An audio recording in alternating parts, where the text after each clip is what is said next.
चीन की communist party CPC की केंद्रीय समिति का चौथा पूर्ण अधिवेशन खत्म हो गया। चीन के आला नेता और अधिकारियों की बंद दरवाजों के पीछे ये बैठक कई दिनों तक चली।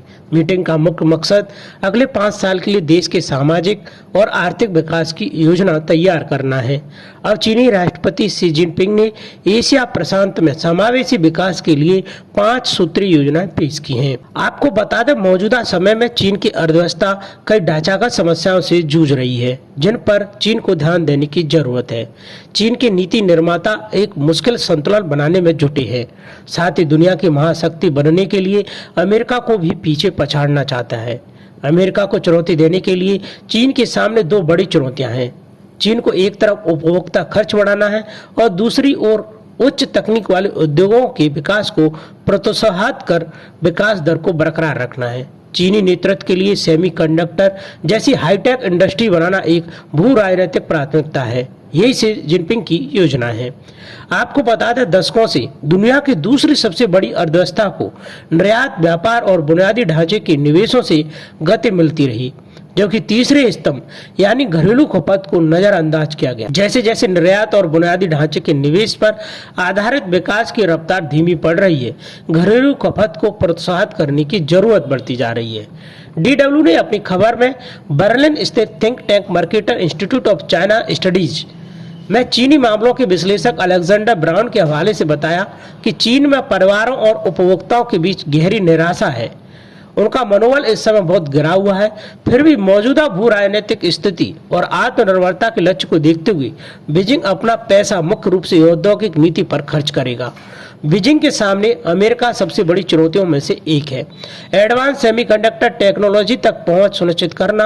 यह तकनीक आर्टिफिशियल इंटेलिजेंस AI पर आधारित रणनीतिक उद्योगों को चलाने के लिए अत्यधिक महत्वपूर्ण है।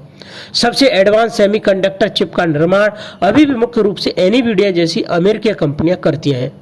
चीन के बाजार में प्रोसेसिंग पावर वाली चिप्स की बिक्री पर कभी हरी झंडी तो कभी लाल झंडी दिखाने की नीति है।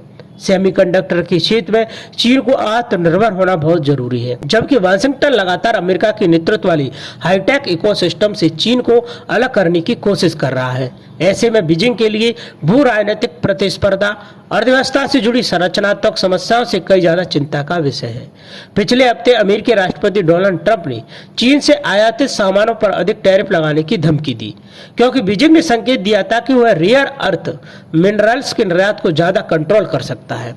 23 अक्टूबर को खत्म होने वाले चौथे पूर्ण सत्र के बाद जारी होने वाली नीतिगत दस्तावेज में उच्च तकनीकी शोध और औद्योगिक विकास के लिए दी जाने वाली मदद पर जोर दिया जाएगा।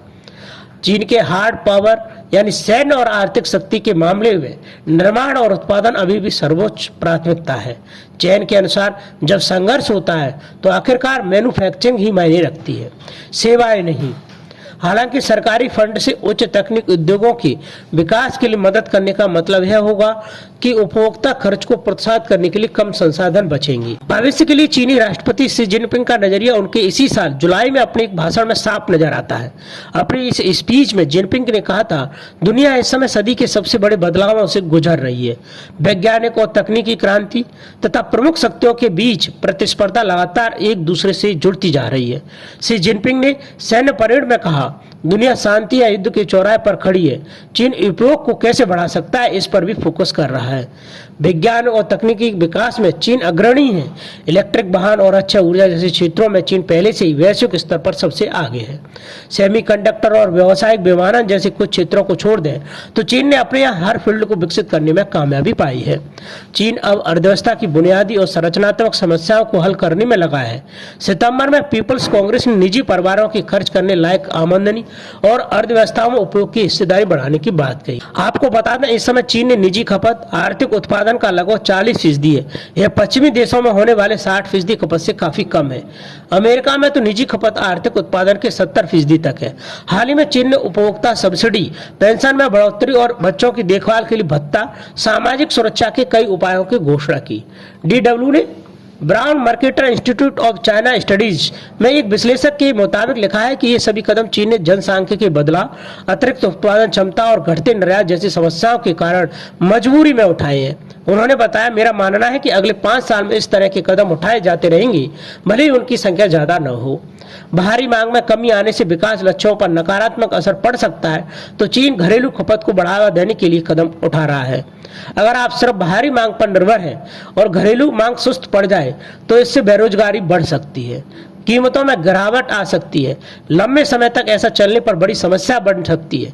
घरेलू उपभोग को बढ़ाना आसान और सस्ता काम नहीं है, खासकर ऐसे समय में जब रियल एस्टेट संकट, भारी कर्ज और कम विकास दर के कारण चीन की वित्तीय क्षमता पहले से ही सीमित है।